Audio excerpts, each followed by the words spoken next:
Bonjour, aujourd'hui je vous parle du module numéro 6, prévenir les risques psychosociaux, identifier, comprendre, agir. Alors la santé mentale et les risques psychosociaux sont des thématiques régulièrement documentées et médiatisées. Hélas, le manque de rigueur scientifique ou les raccourcis accompagnent parfois les publications.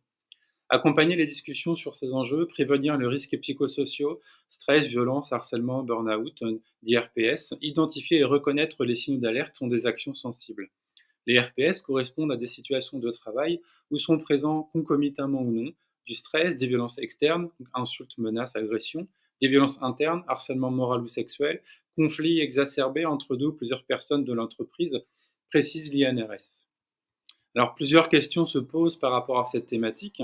Comment définir la santé mentale, les risques psychosociaux? Quelles sont les obligations de l'employeur relatives à ces questions de prévention?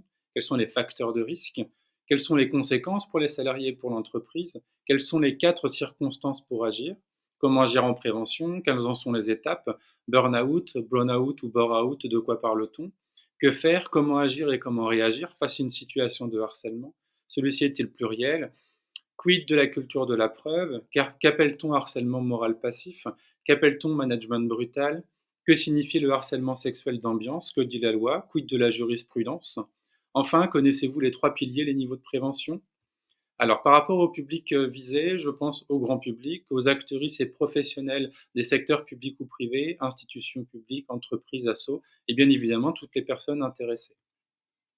Par rapport aux objectifs, donc identifier les facteurs de RPS, les signes et les symptômes, comprendre les obligations sur les questions de santé, de sécurité et de conditions de travail, prévenir les RPS, comprendre ce qu'est un trouble de santé mentale, comprendre des notions relatives à la santé mentale, repérer les facteurs de risque et les problématiques existantes au regard de la question, comprendre les conséquences sur la santé des femmes et les personnes LGBTIQ, interroger ces et les préjugés sur la santé mentale et la psychophobie, identifier le cadre réglementaire et les obligations de l'employeur, mettre en place des actions de sensibilisation, d'information, de prévention au sein de sa structure, identifier les circonstances pour agir, savoir réagir et accompagner une victime ou un témoin de harcèlement, de violences internes et externes, recueillir et traiter les signalements, prendre en charge ou suivre et accompagner le signalement, et savoir réagir et accompagner une personne qui ressent du stress au travail, favoriser un environnement inclusif, respectueux de la dignité humaine, et comprendre que le respect et l'inclusion sont des droits,